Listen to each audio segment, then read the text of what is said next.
Hi. So today I had to get out in nature because watching court TV has blown my mind. If you ever want to have like a really good, deep, from the bottom of your toes cry, watch today's episode of West Virginia versus Andy McCauley. This scumbag did it. And you know why I know? Because his ex-girlfriend secretly recorded a phone call with him where she was like, look, just talk to me, Andy. I don't think you did this, but like, help me understand what happened. And he broke it down and told her the truth, I guess presumably the truth, that he did not tell the cops. What happened apparently was that he's telling everybody like, no, I'm not using drugs.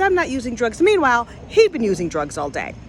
Then he came home and he used some cocaine, which he shot up. I didn't even know you could shoot up cocaine. And then some heroin, or maybe the order was reversed. But he used them both. And apparently when you use them both together, well, that is a speedball.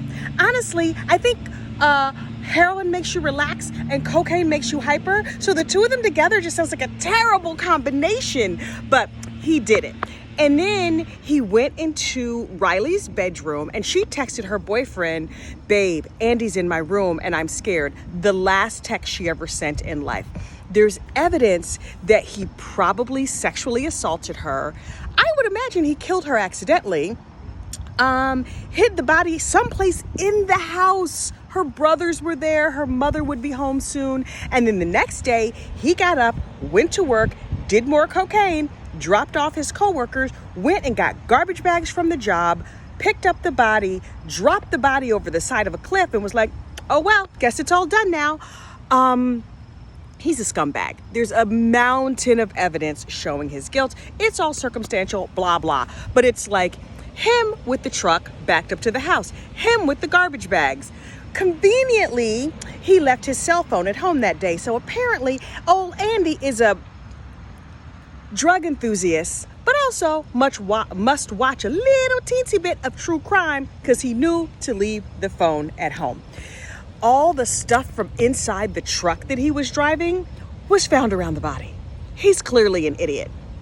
So, a couple more days of this madness before old Andy goes to the clink, hopefully for life. Here's the thing though, and bear with me, I know you're gonna think I'm crazy. I feel sorry for everybody in this story.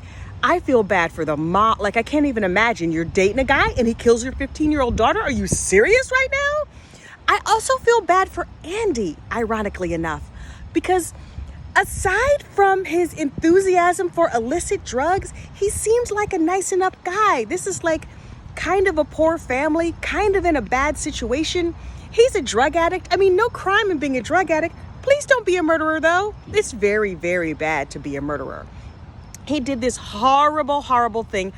After he assaulted the girl, he sent her some kind of text message and then erased it. I would kill to know what that text message says. Okay, not kill. Anyway, today's testimony was so emotional. Not a dry eye in the house. The mom was crying. Andy, the drug addict, was crying. I imagine the judge, the jury, and everybody sitting in there was crying. It was heart-wrenching. And I'm going to keep a good thought for Andy as he goes to West Virginia State Prison, hopefully for the remainder of his life.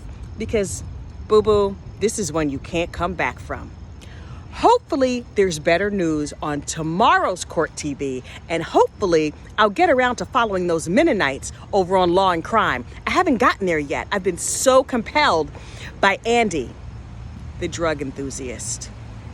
Have a good night, y'all. See you tomorrow. Bye.